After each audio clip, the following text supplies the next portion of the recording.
Indore collector ने UK से आए यात्रियों के मामले में कहा कि कुल 51 मरीज इंदौर आए हैं जिनकी पहचान हो चुकी है। इनमें ज्यादातर लोग के कोविड-19 टेस्ट किए जा चुके हैं।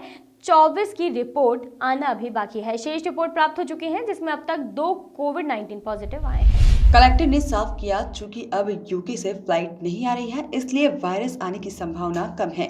जिन लोगों को ट्रेस किया गया है उन पर नजर रखी गई है और जो कोविड-19 पॉजिटिव आए हैं उनके संपर्क वाले लोगों को भी आइसोलेशन में रखा गया है। लोगों से अपील की है कि मास्क पहने, फिलहाल यही वैक्सीन है जिसे नजरअंदाज न करें। एक है या 2 वैक्सीन है, कहाँ पे है फिलहाल मौजूदा दौर में, कैसे?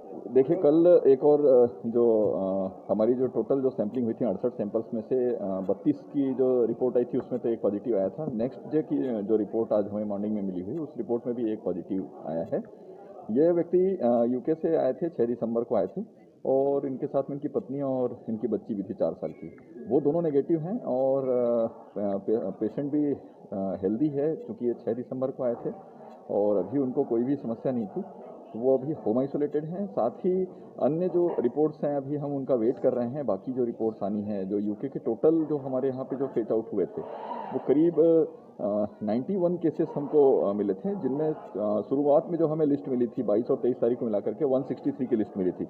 उस लिस्ट में से 46 ऐसे थे जो रिपीट में थे या डुप्लीकेट थे जिन लोगों के नाम।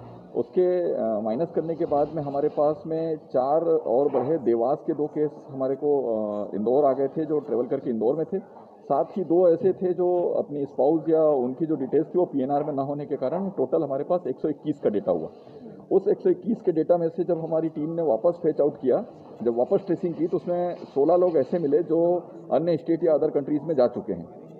उनके बाद में 6 लोग ऐसे प्राप्त हुए जो हमारी जो अदर डिस्ट्रिक्ट्स हैं उनमें जा चुके हैं, जिसमें से 3 भोपाल जा चुके थे, एक श्योपुर में था और एक अहमदाबाद जा चुका था और एक व्यक्ति सतना जा चुका था। ऐसे 6 लोगों को और हमारी टीम ने डिटेक्ट किया। तो ये जब माइनस किया तो 101 लोग होते। उसके बाद में हमारे यहाँ से 8 लोगों को और माइनस किया गया, जिसमें से एक बड़नगर में है, 3 लोग यूके से नहीं आए थे और 4 लोग यूके वापस जा चुके थे। इस तरह से टोटल हमारे पास 91 का आंकड़ा बच के आता है। इस 91 में से 90 के सैंपल्स कल रात तक के हो चुके थे। एक का सैंपल जो है वो मिलिट्री हॉस्पिटल में ऑलरेडी किया जा चुका था। वो मिलिट्री के किसी ब्रिगेडियर की पुत्री थी और वो मिलिट्री हॉस्पिटल में 5 तारीख को पहुंची थी यूके से। 5 से लेकर के 12 तारीख तक के she was quarantined at that military hospital. वहाँ 12 तारीख को भी उनका नेगेटिव रिपोर्ट आया था।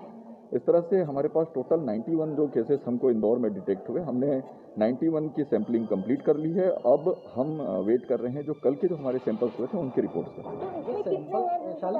सैंपल पुणे या दिल्ली भेजा जाएगा जी, उसके लिए यहाँ से टीम भेजी जाएगी या वहाँ से कोई टीम आएगी? देखिए, मेडिकल कॉलेज ऑफिशियल्स के बारे में यदि हम बात करें तो माइक्रोबायोलॉजिस्ट डॉक्टर मूथा मैडम के अकॉर्डिंगली, डॉक्टर मूथा मैडम ने जो बताया है उसमें मूथा मैडम का कहना है कि एनसीडीसी दिल्ली से उनकी बात हुई है, national centre for disease control Delhi से ये बताया गया है कि उस सैंपल के लिए यहाँ उनके द्वारा ही कोई कोरियर बॉय भेजा जाएगा जो उस सैंपल को प्रॉपरली यहाँ से लेकर के जाएगा। तो बेसिकली दे आर वेटिंग कि भोपाल से भी कुछ सैंपल्स उनको कलेक्ट करने हैं, इंदौर से भी सैंपल्स कलेक्ट करने हैं। हो सकता है कि सैंपल्स की संख्या और बढ़े, इसलिए एनसीडीसी दिल्ली एक साथ ही सारे सैंपल्स वहाँ पहुँचेंगे। सर, ये जो पॉजिटिव निकला है, नहीं, इसमें टाइम कंज्यूमिंग का कोई मसला नहीं है क्योंकि जो सैंपल हमने आरटीपीसीआर के लिए लिया था वही सैंपल इसमें काम में आएगा। और ये सैंपल चूंकि मेडिकल कॉलेज के लैब में, माइक्रोबायोलॉजी लैब में पूर्णतः सुरक्षित रूप में रखा जाता है तो वहाँ से ही इसको सैंपल को भेजा जाएगा। सर लेकिन आपको लग रहा है जितना delay. Bureau report, voice of rights.